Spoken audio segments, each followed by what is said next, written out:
Okay, let's dive right into this. Have you ever been in that situation where you know you're saying the right word, but for some reason you're just not being understood? I mean, it's so frustrating, right? Well, today we're going to tackle that exact problem and get you sounding way more Italian.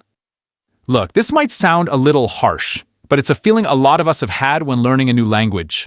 But the good news is, it's not about being perfect. It's really just about being understood. And we're going to give you some super practical tips to make that happen. But before we even start, let's get one thing straight. Accents are beautiful.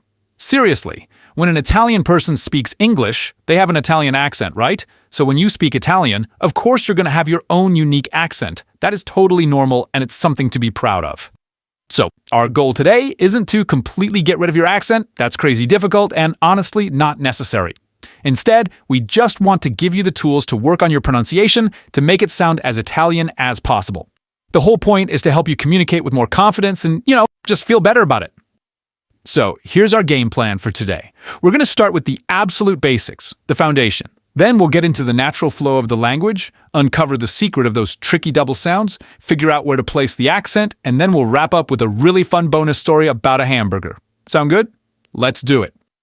All right, our very first rule. This one is probably the simplest and most powerful way to instantly sound more Italian. It's all about making sure every single letter gets its moment to shine.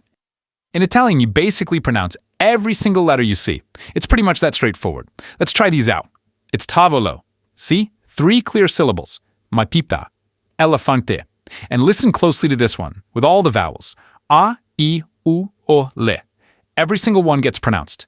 Just getting this one habit down will make a massive difference, I promise. So you're pronouncing every letter awesome. Now the next level is understanding how those letters and words start to blend together when Italians speak at a normal, natural speed. This is where you go from just sounding correct to actually sounding natural. Okay, take the words il libro. If you say them as 2 separate words, il libro, it's a little bit clunky, but at a natural pace, Italians just smoothly merge them into one sound.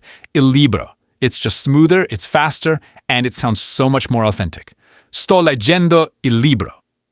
And this one is brilliant. It's actually kind of hard to say an L sound and then an R sound really quickly. So the language just adapts. Whenever L comes before a word that starts with an R, that L just magically turns into another R. So il re becomes ir re, and il ragazzo becomes ir ragazzo.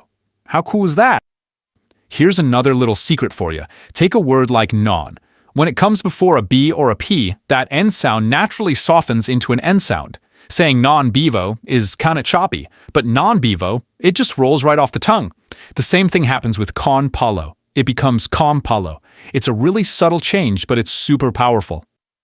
Okay, let's talk about something that can completely change the meaning of a word. Double consonants. Getting this right is an absolute game changer if you want to be understood correctly. So, how do you actually do it?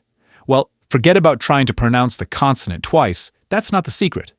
The real trick is in the vowel that comes right before it. You have to make that vowel sound shorter and sharper. Let me show you what I mean. Just listen to the difference here. First, no, which means ninth. Hear that long open O sound? No. Okay, now for granddad, no. The O gets really short and clipped. No. See that? It's that short vowel that tells you there's a double consonant coming. Let's try it again. No. Let's try one more. The word sete, which means thirst. The E is pretty relaxed. Se-te. Now the number 7. Sette. The E is much quicker, more abrupt. Sette. It's this tiny little change in the vowel that makes all the difference in the world. And here is why this is so important to get right. If you pronounce the word anno with a long, open ah sound, you are, well, let's just say you're referring to a certain part of the human body.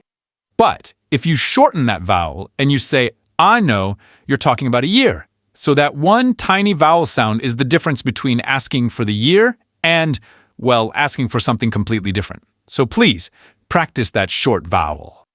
All right, next up is another really common challenge. Where to put the accent or the stress on a word. This becomes super important when you start attaching pronouns to the ends of verbs, which, happens all the time in Italian.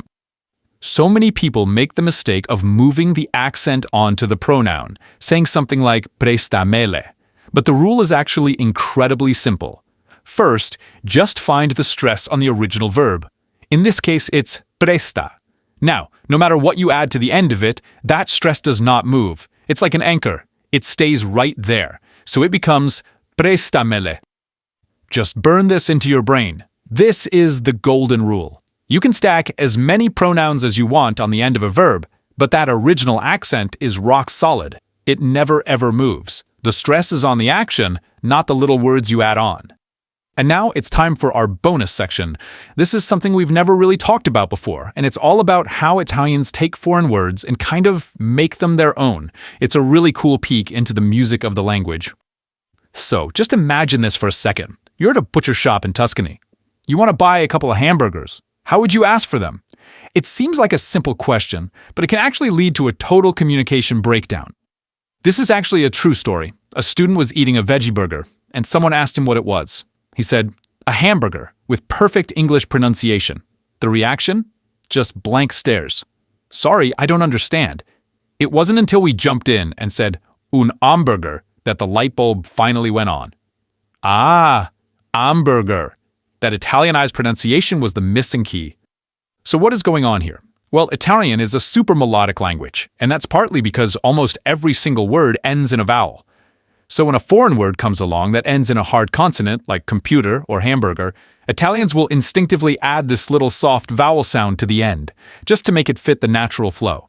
That sound is called a schwa, and it basically sounds like a soft And once you know about it, you'll hear it everywhere. It's not computer, it's computer, It's not smartphone, it's smartphone, And a classic one is weekend.